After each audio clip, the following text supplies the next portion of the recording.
ایک مرتبہ موسیٰ علیہ السلام کوہ طور پر اللہ تعالیٰ سے بات کرنے کے لیے جا رہے تھے۔ راستے میں ایک عورت، اس کا شوہر اور ایک بوڑھا نابینا آدمی ملا۔ تینوں نے کہا کہ آپ اللہ سے کہیے کہ اللہ ہماری دعا قبول کرے۔ حضرت موسیٰ علیہ السلام جب کوہ طور پر پہنچے اور اللہ تعالیٰ سے بات کی تو درمیان میں ان کا تذکرہ چھیڑا اور انہوں نے جو بات کہی تھی وہ اللہ تعالیٰ تک پہنچائی۔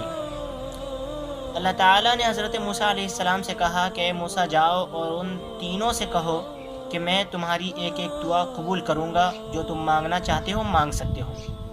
حضرت موسیٰ علیہ السلام آئے اور ان تینوں سے کہا کہ اللہ تعالیٰ تمہاری ایک ایک دعا قبول کریں گے، جو دعا بھی تم مانگنا چاہتے ہو مانگ سکتے ہو۔ سب سے پہلے عورت نے دعا مانگی اور کہا کہ آپ یا اللہ مجھے بہت ہی خوبصورت اور حسین و جمیل بنا دیجئے۔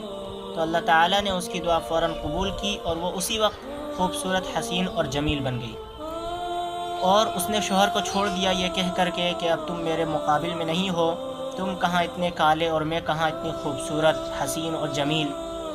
ادھر سے اسی وقت بادشاہ کی ایک سواری گزر رہی تھی۔ بادشاہ نے دیکھا جب اس عورت کو تو اس کو اٹھا کر کے اپنے محل لے گیا۔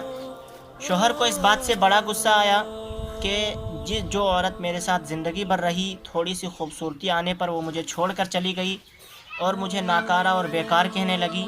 تو شوہر نے پھر اپنی ایک دعا کا استعمال کرتے ہوئے کہا کہ یا اللہ وہ جس حالت میں تھی اس کو اسی حالت میں کر دیجیے۔ تو وہ عورت اسی حالت میں آ گئی۔ دونوں کی دعا کا نتیجہ آخرکار ان کے فائدے کے لیے کچھ نہ نکلا اور دونوں کی دعائیں یوں ہی ضائع اور بیکار چلی گئیں۔ وہ بوڑھا شخص بڑا چالاک تھا اور اس نے ایک ایسی جامع دعا مانگی جو ہم سبھی کے لیے سبق آموز ہے۔ انہوں نے دعا مانگی کہ یا اللہ میں اپنے بہوؤں کو سونے کے مٹکے میں مٹا بلوتے ہوئے دیکھنا چاہتا ہوں۔ غور فرمائیے گا اس ایک دعا میں انہوں نے کتنی ساری دعاؤں کا احاطہ کر لیا اور کتنی ساری چیزیں مانگ لی۔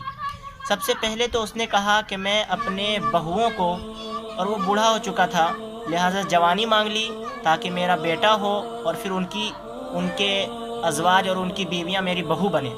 تو انہوں نے ایک تو لمبی عمر مانگ لی، ایک جوانی مانگ لی، پھر یہ کہہ رہے ہیں سونے کے مٹکے میں مٹا بلوتے ہوئے، یعنی سونے کا مٹکا اسی وقت ہوگا جب کہ ان کے پاس مال ہوگا، تو اس سے انہوں نے مال مانگ لیا۔ پھر لاسٹ میں انہوں نے کہا دیکھوں، اس سے انہوں نے اپنی بینائی مانگ لی۔ یہ ایک ایسی جامع دعا ہے جس سے انہوں نے تمام چیزوں کا احاطہ کر لیا۔ ہمارے لیے اس میں اس بات کا سبق ہے کہ ہم بھی اللہ تبارک و تعالیٰ سے ایسی چیزیں مانگیں جس میں بہت ساری چیزوں کا احاطہ کیا ہوا ہو، خصوصاً رسول اللہ صلی اللہ علیہ وسلم کی وہ دعائیں جو آپ صلی اللہ علیہ وسلم اکثر اللہ تعالیٰ سے مانگا کرتے تھے، جو جامعیت کے اعتبار سے بھی کافی مقبول ہیں اور قبولیت کے اعتبار سے بھی کافی مقبول ہیں۔